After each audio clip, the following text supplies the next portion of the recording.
Inshallah, I'd like to introduce our first speaker, Brother Andrew Gardiner, also known as Brother Hasan to us.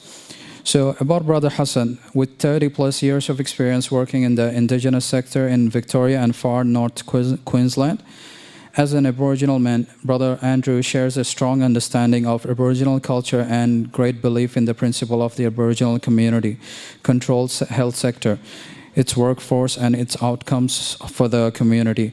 To wider community, Andrew, and for us, Brother Hasan is here to share some of his understanding about marriage in Islam.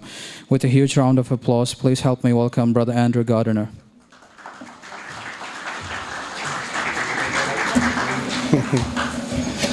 Assalamu alaikum.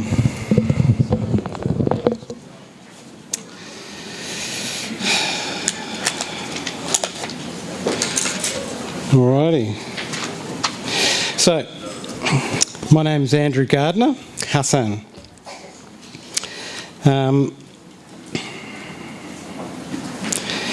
Hasan's my Muslim name. I reverted in 1995, so I've been a Muslim for a fair while. Also was lucky enough to attend, go to Hajj with my wife in 2013. And then we did Umrah in 2016. So, apart from praying regularly and giving zakat and doing all those things, I've covered pretty much all the 5 pillars, luckily, with Allah's help. Now, in terms of me, well, yes, I'm Aboriginal. This is traditional country for me. Also the CEO of the Dandenong District Aborigines Cooperative. It's an Aboriginal community health service in Dandenong. And, can you hear me? Yeah. And so, I've been there about 12 years now, but I've been in Aboriginal health for a fair while. That keeps timer. Alrighty. Inside? Yeah. Okay. No, that's fine. That's it. Alrighty. So I'm a proud Aboriginal Muslim Australian. So I was born Aboriginal, I became a Muslim, I'm an Australian, like everybody else here. But I guess after 12 years of marriage, there's a fair bit to share with people. But in terms of my heritage, I'm a descendant of the Wurrung-speaking people, who are traditional owners of much of Melbourne. There were 6 clan groups, and the main ones being the Wurundjeri Balak, which I'm a descendant through, the Wurundjeri Willem, the Gunung Willem Balak, the Kurrajong Balak, and the Marrin Balak. Balak means area, like homeland. Our traditional country spanned from Werribee River in the west to the Great Dividing Range in the north, to Mount Baw Baw in the east, and then Mordialloc Creek to the south. The connections between Aboriginal and Torres Strait Islander people and Muslim people has been long. Since the 1600s, where people from Northern Australia traded with the Macassans of Indonesia, one of the islands in Indonesia, who were Muslim.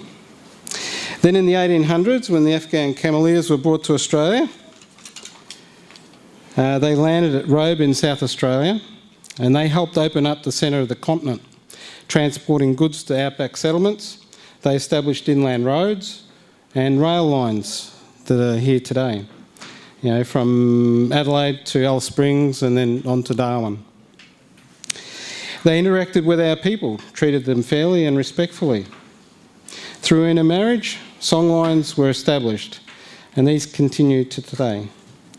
This is and always will be Aboriginal land.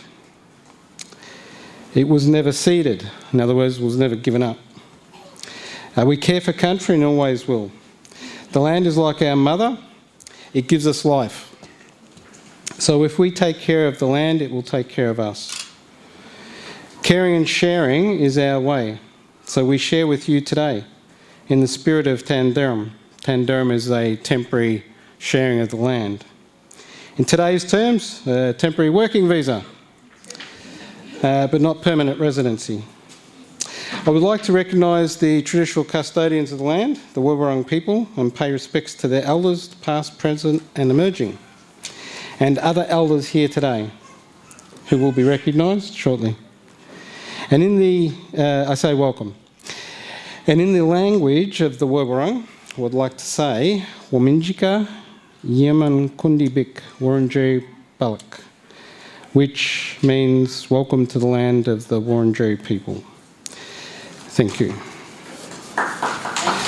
you want me to go and do a bit of talking in the word for a bit later? Yeah. I'll keep going.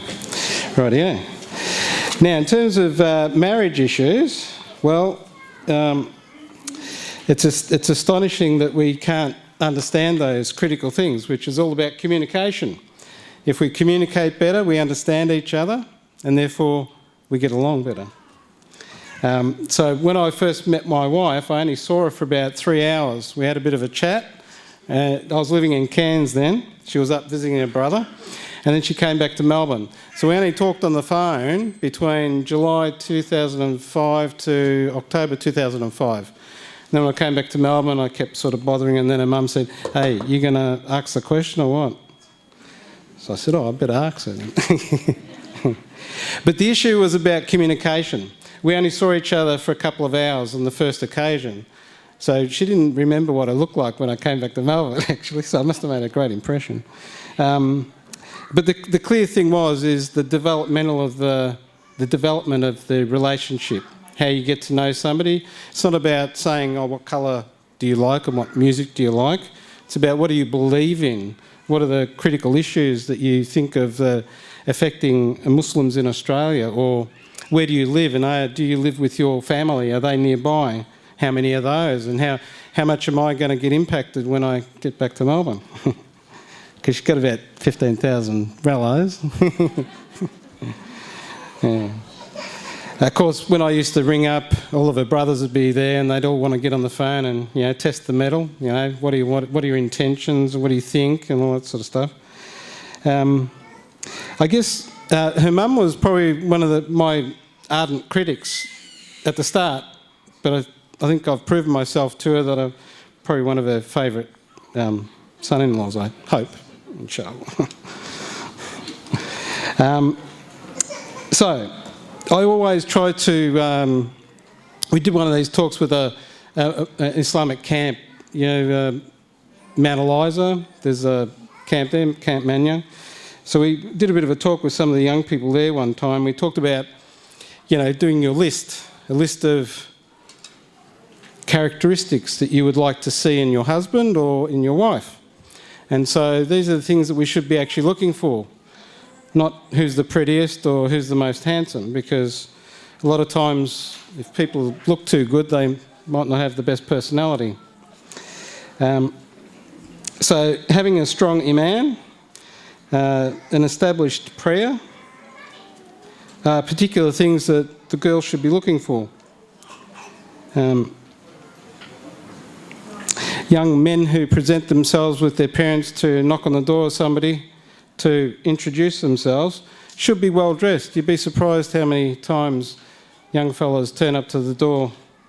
They could have brushed up a bit better, gone and got a haircut or whatnot, shined their shoes, or at least, had a shave or whatever. So presentation's a critical thing. Like anything, the first 5 minutes, the impression you make, that kind of says a lot about you.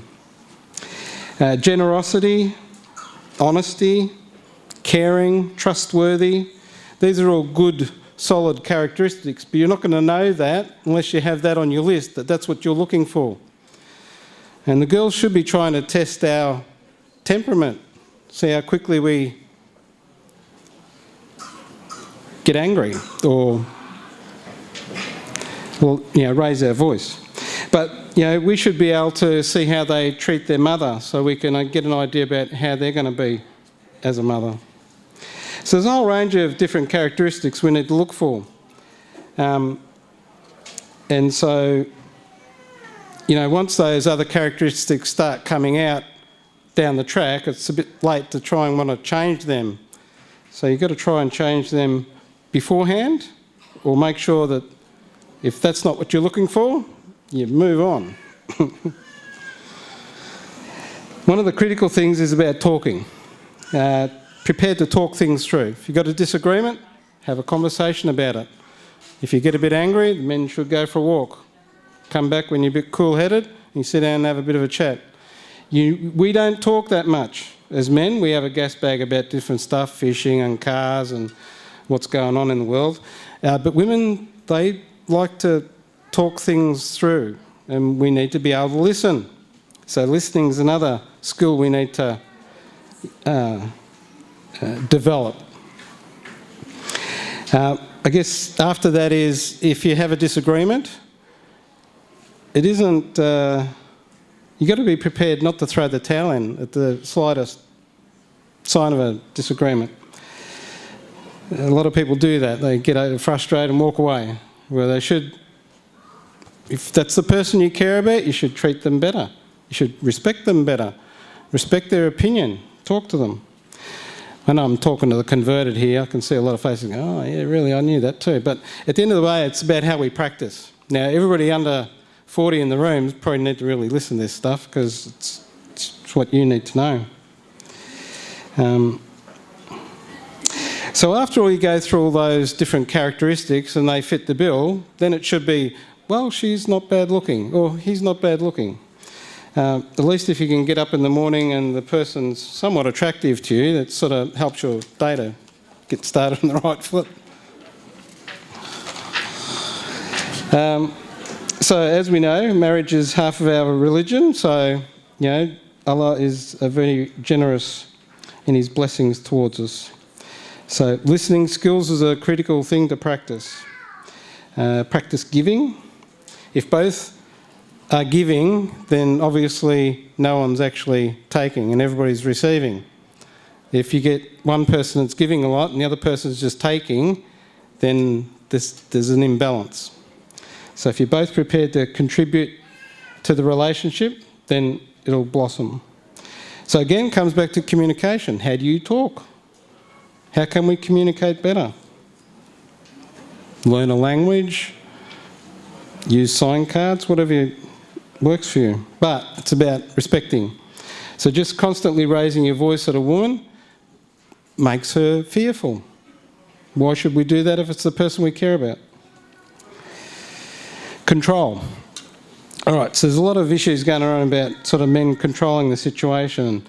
The only real thing we need to control is how not to escalate an argument. We should be mindful of that, and if it's starting to get a bit heated, then leave and then come back later. It isn't about keeping somebody locked up in a house, controlled. That's not about it. Our women have an opinion. We should listen to that and respect it. They're just as intelligent as us. So being kind, respectful in your dealings is a critical element. Physical violence is not acceptable, nor is emotional or financial control. So for the women, obviously keeping your husband's finances and wealth and his secrets in confidence. Shouldn't be talking about things that are not anybody else's business. I guess they're pretty much some of the staple things that we all should be thinking about. I thought I'd just open today's thing up with about that, and I hope I haven't stolen anybody's thunder, but I see those as really critical. That's what we've learned, eh? And it works good. Yeah, got thumbs up there. Alrighty, thank you very much. Assalamu alaikum.